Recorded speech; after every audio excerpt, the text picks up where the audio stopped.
Unknown facts about Cleopatras that are not known by the world. Cleopatra was not ethnically Egyptian. Cleopatra was born in Egypt, but her ancestry dates to Ptolemy Isoter, an officer under Alexander the Great. After Alexander's demise in 323 BCE, Ptolemy assumed control of Egypt, ushering in a 3-century-long dynasty of Greek-speaking emperors. Despite not being of Egyptian descent, Cleopatra recognized the importance of appearing familiar to her subjects. She was the first Ptolemaic monarch to learn Egyptian and adopt many of the nation's traditional practices. She might have miscarried a child. Several ancient sources assert that Cleopatra was actually expecting a child when she left Rome shortly after her ally and lover Caesar was assassinated. Her return trip was in such risky situations that she might have miscarried her deceased lover's child under the strain. If these rumors are accurate, one can only feel sorry for this woman. Unsolved mystery of her demise. After losing the renowned naval battle at Actium to Octavian's forces, Cleopatra and Antony are known for taking their own lives in 30 BCE. While it is generally acknowledged that Antony executed himself by stabbing himself in the stomach, Cleopatra's method of self-harm is up for debate.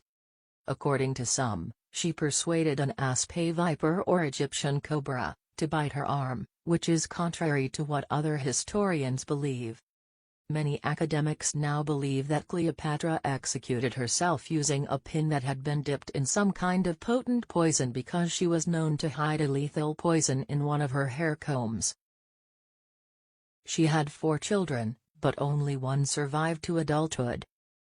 Caesarion was the first child born to Cleopatra and Julius Caesar.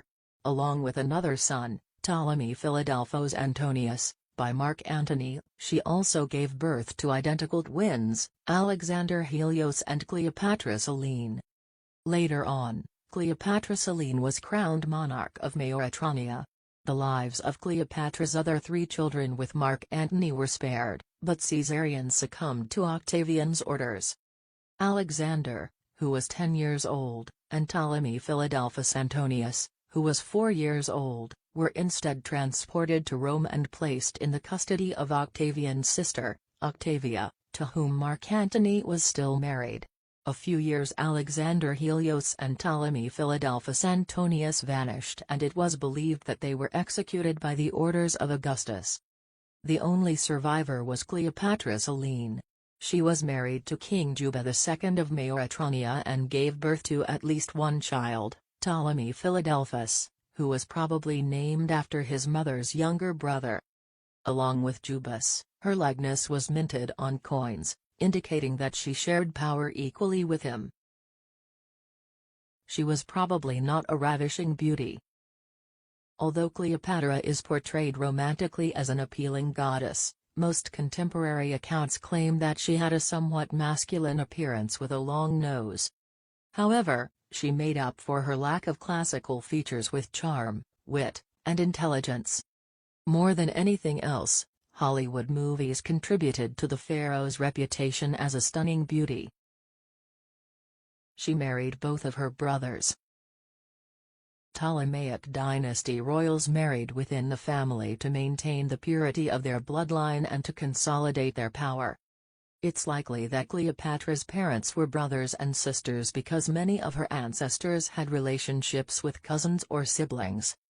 Following this disturbing tradition, Cleopatra married both of her young brothers, who each served as her spouse and co-regent, at various points during her reign. She was extremely intelligent. Cleopatra may not have been particularly attractive, but one thing is for sure, she was incredibly intelligent.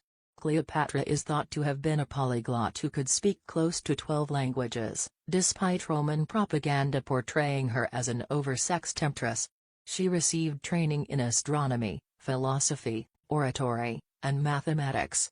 Cleopatra was referred to as a philosopher and sage by the Arab historian al-Masudi, 896–956 CE, who elevated the ranks of scholars and enjoyed their company.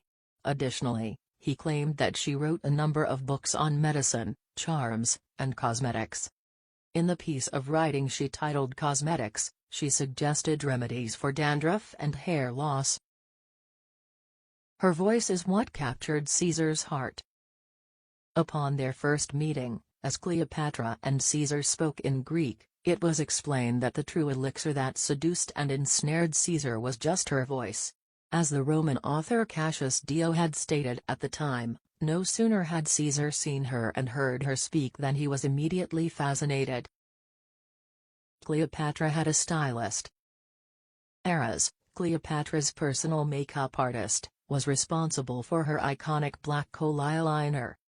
Her eyes were accentuated by having a long black kohl line that extended from her eyes all the way to her temples, which was done with the aid of a golden rod.